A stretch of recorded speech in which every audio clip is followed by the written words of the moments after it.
I'm a 23-year-old Italian male living in a not-so-small town in southern Italy. Now, it's not the most secure town in the world. In fact, we have a long history of microcriminality connected to the local mafia. But if you are smart, you can keep yourself out of trouble. I need to explain my daily commute in context first to make things better to understand.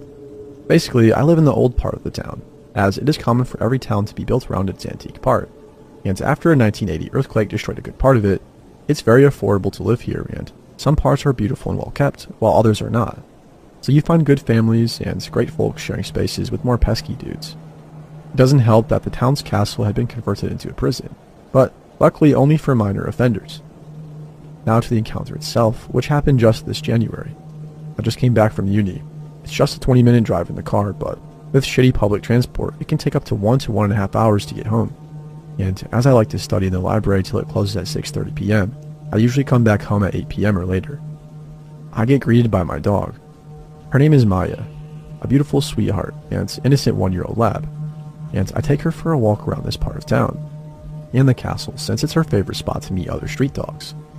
Dogs that don't really have an owner, but everyone in the block feeds them.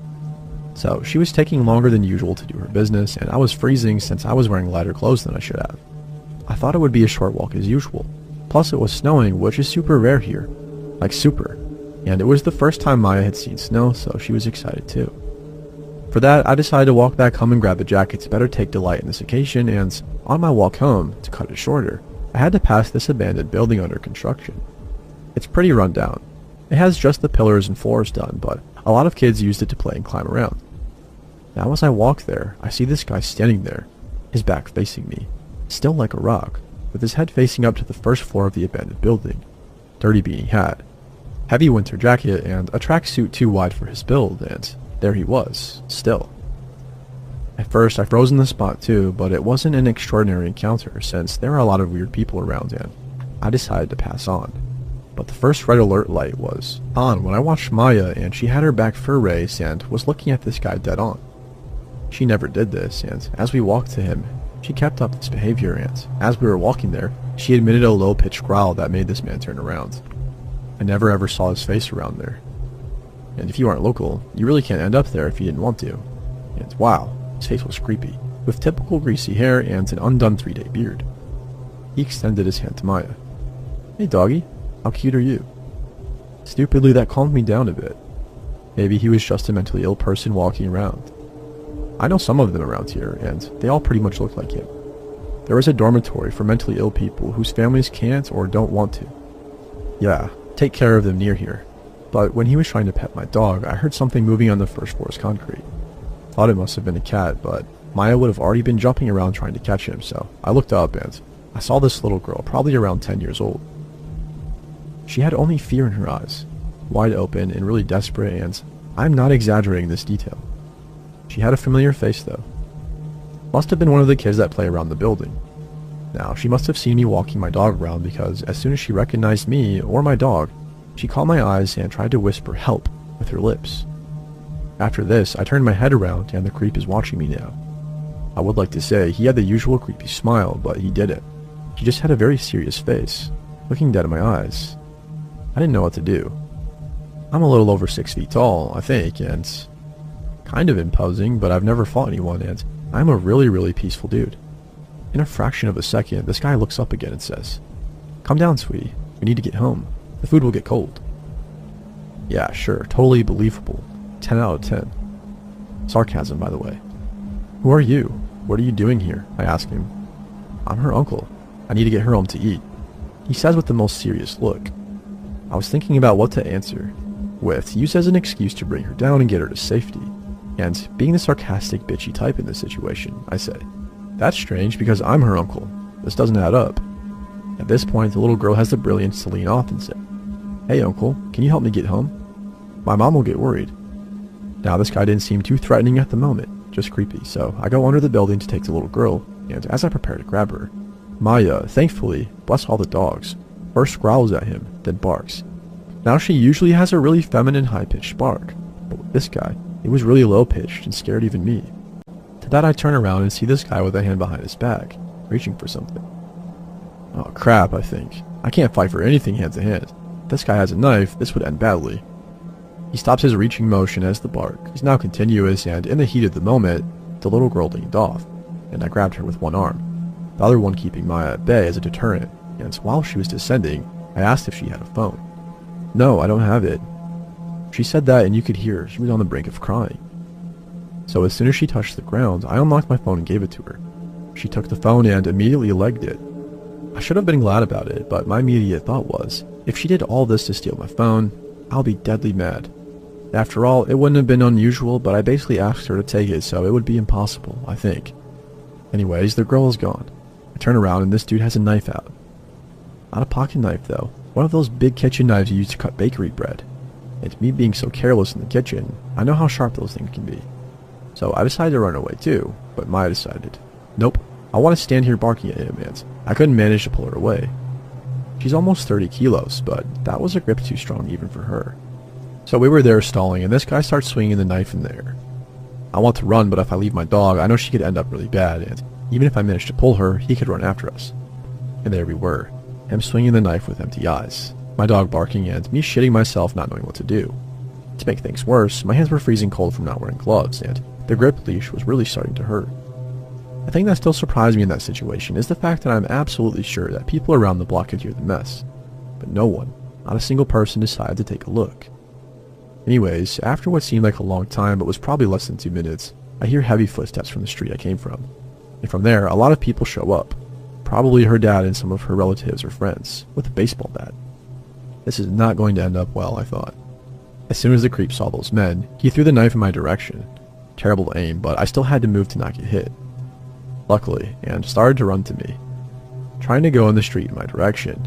I didn't even try to block him because I was still frozen by the knife undertow.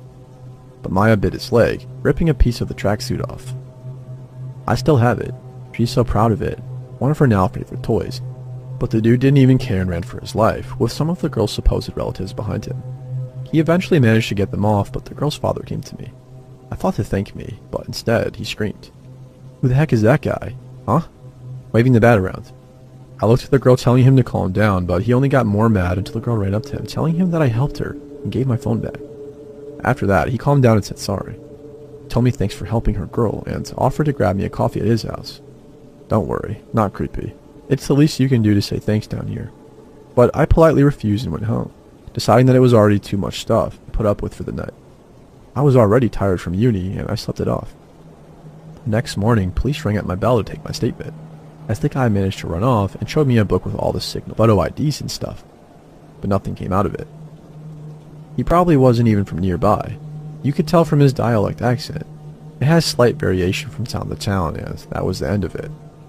I surely did not do the best I could, but I'm still glad I could help that little girl. I don't know where she would be if I or someone else didn't show up to help. This story is from my hike from Graz, Austria to Venice, Italy.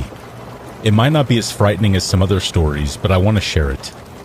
In the summer of 2023, my two friends and I, all 17 years old at the time, were in the final week of our hike from Graz to Venice. It was late at night, and we still hadn't found a place to set up our tents. We were walking along a seemingly endless beach, exhaustion weighing heavily on us after 20 days of walking. Our legs ached from blisters, and we had already taken minutes-long pauses to regain energy. We were all eager to rest. Eventually, we found a suitable spot on the map, a beach further away from the city we were in, and decided to head there. By this time, we had briefly entered the city but hadn't gone deep into it. The streets were empty except for some tourists near the beach. I was so exhausted that I was even walking with my eyes closed. To reach our campsite, we had to take a small gravel path connected to one of the streets. As we arrived at the intersection that led to our intended campsite, a man suddenly emerged from the path we needed to take, which led right into the woods, and walked right past us. My friend, distracted by fatigue, walked past the intersection without noticing it. I quickly called out to him, pointing out that we needed to take that path. Just after I corrected my friend, I don't know why, but I glanced back and noticed the man standing in the middle of the road, motionless, staring at us. For a few seconds I looked at him, but it was pitch black, so I couldn't make out his features. I didn't think much of it and decided to continue walking. However, as soon as we entered the gravel path, we made a chilling discovery. The man was now following us, heading back from where he had just come. As we began to worry, all our exhaustion and pain vanished, along with the weight of our fully packed backpacks. While still walking down this dark path, we started discussing what to do rather loudly, not expecting him to understand our language since we weren't locals. After a brief discussion, we decided that jumping into the field next to the path was a better option than staying on the path or facing the man. So, after about 30 meters of walking along the path, we jumped into the field. The field was full of crops and difficult to wade through, including jumping over some kind of ditch in the middle of the field. But with adrenaline pumping, we barely noticed the discomfort and kept running as fast as we could with these huge backpacks. As soon as the man saw us move, he immediately turned back and returned to the road that we had just left. We quickly did the same, and with a head start, we managed to put some distance between us and him. Our shorts and shoes were wet. However, there was no time to care. The man was still following us. We rushed through the streets of the city, and as soon as we didn't see him anymore, we calmed down a bit. Still, fear kept us moving, trying to stay in the darkness so he couldn't see us. Walking past the gas station at the end of the city, which could be seen from the street where we had met the man, we continued and walked another 5 kilometers before finally setting up our tents, far away from where we had encountered the man. To this day, we have no idea if he was just a drunkard playing a twisted joke, or if he had more sinister intentions. And who knows what might have happened if it hadn't been for those pauses that we took. We might have been right on time to meet this mysterious man further down into the darkness of the woods. I can't breathe. My eyes are open, and I am able to see everything around me. Yes, it's shrouded in darkness, but it's still my room, and I am still in my bed. Except I can't move, and I can't breathe. I can feel the eyes of something sinister on me. Something is watching me from the darkness that is surrounding me. I don't see it. I can smell it. A putrid, stagnant smell, like sulfur, acid, and bowel movement all in one. But I feel it. I feel anger and the hatred in the air around me. The room I fell asleep in was peaceful. It's my room. I can see the Jack Skellington tapestry on the wall across from me. The television is in sleep mode, the little bubbles dancing around the screen. I can feel the weight of my tiny dog beside me under the blanket. My drawings hung where they were when I fell asleep, but the darkness in the room is darker. The feeling in the room is evil. There's a sound. What's that sound? It's not me. I can't breathe, I can't move, and I for sure can't speak. But something is moving. Footsteps. Those are footsteps that I can hear, coming from my closet. I cut my eyes, looking as far to the side of them to try and see who or what. But there's nothing there. Until there's movement at the end of my bed. Looking down, still unable to do anything but stare. There he is, the guy in the top hat. He's tall, all black. He's not a he at all, but a thing. No facial features are eminent, but I can make out a grin spreading across his blank and stoic face. He's enjoying this. The torture and pure terror I feel. I can tell he's feeding off of it. Tightly shutting my eyes, I'm hoping that doing this will make him go away. My eyes fly back open in a panic when I feel breath on my face and neck.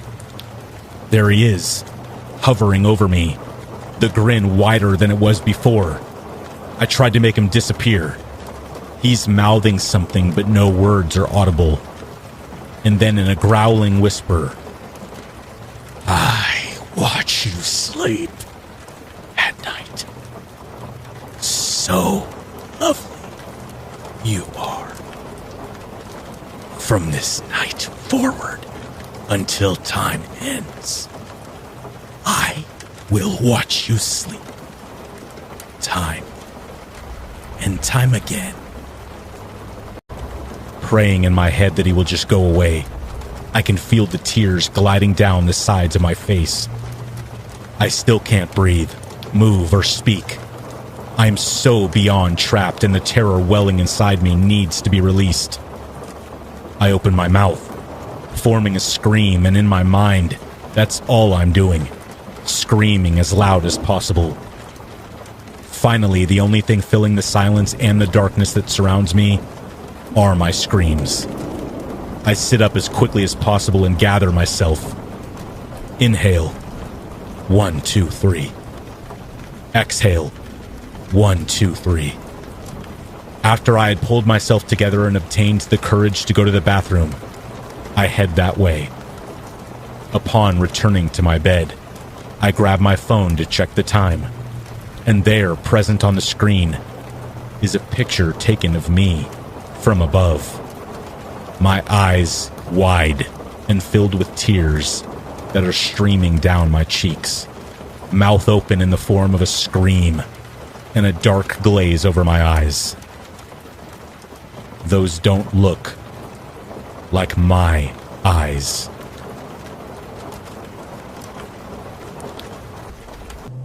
In college, a while ago now, I got into a relationship with a guy. He was fine until he quote-unquote found Jesus. He quickly went crazy, claiming demons spoke to him, trying to buy weapons from shady friends we had, fantasizing about how he would hurt people, and becoming incredibly controlling and physically abusive, nearly killing me a few times. Needless to say, I got the heck out of there. After a few threats and really crazy behaviors, he left me alone for a while, and I thought that was it. I was heading to my dorm after a meeting one night when I decided to pass it and go to the student union, which was right down the street, to get some ice cream. As I passed the dorm, I heard steps behind me. I turned around and I thought I saw someone in a white shirt tucked behind a big signboard. I kept walking, listening carefully. I heard something move and whipped around again. There, a person his size staring at me from behind a tree. I couldn't see very well, but it really looked like him. I was mildly freaked out by then, but just walked a little bit faster. I'd hear the occasional footsteps and breathing behind me, but I didn't dare stop or let on that I knew someone, probably him, was there. I knew he owned a gun and would likely put a bullet into me given the chance. He was that psycho and upset that I dared to break up with him. I walked all the way to the union and got some ice cream and just sat there in the store eating it, unwilling to go back out into the unlit street in case it was my crazy armed ex. I still hadn't mustered the nerve to head back when my phone buzzed. My heart just about fell out of my chest when I saw the message. It was some of my friends, a sweet couple. They'd been walking way behind me when they saw something that alarmed them enough to text me. "Your ex is walking around the street." They called me before I could even text them back. "Where are you? Your ex is prowling around here near your dorm. He was coming back from the direction of the union. I think he had a gun. Was he with you? What's going on?" Panicked, I assured them that I had not been with him, but somebody who looked like him had been following me, and I was at the union and was too scared to go back alone. They practically yelled at me to stay there and not go anywhere, and that they were coming.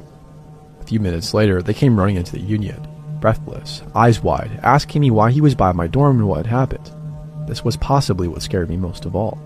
The boyfriend, who is a black belt in karate and is never scared, looked absolutely terrified. He was coiled into some kind of fighting stance and looked around wildly, afraid that my ex would appear with his gun. They told me they were taking me back to my dorm and calling the police. They sandwiched me between them and we walked back to my dorm as quickly as we dared. The boyfriend walking in front and yelling into the darkness that my ex had better not try anything. I let the two of them into my dorm and we went up to my room, where my roommates put in a frantic call to the police. As we peeked out the windows facing the street inside of the dorm, there he was, lurking in the trees to the side of the dorm looking up. A streetlight reflected something in his hand, something shiny. I saw him tug at the .22 I realized he was carrying and look up. We locked eyes and I saw something, this kind of rage in his eyes that froze me. In that moment, I knew he really was out to kill me, and my friends and I had foiled him this time. He quickly turned and ran away through the trees. We didn't know whether he would come back and try to break in or something, so we called the police again, and lo and behold, sirens within minutes and officers with guns drawn combing the area. They caught him a few hours later, still with the .22 in hand. He confessed he was indeed going to kill me if he had the chance, but he didn't want to take pot shots at me with my friends there. Apparently, since I had broken up with him, I was given over to Satan, and he had a duty to make sure I died and went to hell. Of course, he went to jail and later to a mental hospital, and I moved out of that dorm a week later. I just couldn't live with the thought that he could break out and come after me again. I got some cop friends to keep an eye on my roommates until they could move out too. I have really never been the same after that. I was so afraid and paranoid for years and years. Now, I can be out and about without any fear, but I still have nightmares about him staring at me through the trees, gun in hand and rage in his eyes. I work at a restaurant in a small town, and I have been locking up at the end of the night for a year now. It's nice, easy money, and I usually get paid an extra hour while doing simple tasks like cleaning or rolling silverware. It's actually calming after a hectic night in the kitchen. I never check bathrooms or anything before locking up. Usually the restaurant is empty well before I am finished, and I have a lot of time to myself. There is something so eerie about being in a restaurant alone after closing. What was once a bustling place full of people is now empty and silent. The sounds of the machinery kicking on can be heard across the restaurant. The sound of the ice machine dumping ice usually makes me jump. With the layout of the restaurant, the main light switches are on the opposite side of the restaurant from the door with the alarm. So I usually lock the back and front doors and then turn off all the lights. Then I make my way through the dark restaurant to the side door, which has the keypad. In order to arm the system, all doors need to be closed and there needs to be no movement in the restaurant. If there is an error, it will tell me the door that is open, or infrared, and the area where there is movement. When I first started locking up, I needed the flashlight on my phone to navigate to the door. But now I know the layout, so I just walk in the darkness. For some reason, it is less scary to just speed walk through the dark than to have a dimly lit phone light casting shadows and reflecting off surfaces. I hate to say it as a grown man. The dark creeps me out. Tonight, the restaurant had been closed for almost 2 hours. I mopped the kitchen, cleaned a bit, and rolled some silverware for the morning crew. I locked the doors, turned off the lights, then made my way through the dark restaurant to the door. I typed in the code and got an error. Error, infrared detected, dining room. I felt my stomach sink. I know I've been alone in this restaurant for 2 hours. I know I had just walked through that pitch-black dining room. Just then I heard footsteps pounding on the tile coming towards me from the dining room. I have gotten chills down my spine before when something creeps me out. But this was different. It felt like my entire nervous system was overloaded. I didn't even turn around, I just opened the door and bolted out into the parking lot. I didn't hear any footsteps behind me. I got in my car and peeled out. I drove down the street and called 911, and then my boss. I waited until they arrived before I went back into the restaurant. The door was wide open. There was no sign of anyone. Nothing was stolen, nothing was broken. I gave a report of what happened, and that was it. The only interior camera that is pointed at the cash registers didn't see into a majority of the dining room, but the exterior camera caught something that scared the life out of me, and that I will think about for the rest of my life. It captures me running out of the building and around the corner to my car. Shortly after I exited, you could barely see the elongated shadow of someone standing by the door beneath the camera, watching me run away. The person casting it being just out of frame, before turning the opposite direction and disappearing. Just seeing my terrified self running away and that shadow watching me do so. I have never felt so vulnerable. I'm not really a believer in the paranormal, but I just don't know what kind of sick person would wait in a restaurant for 2 hours after close, not steal anything, just to scare the employee that was locking up. I know for a fact it wasn't any of my coworkers.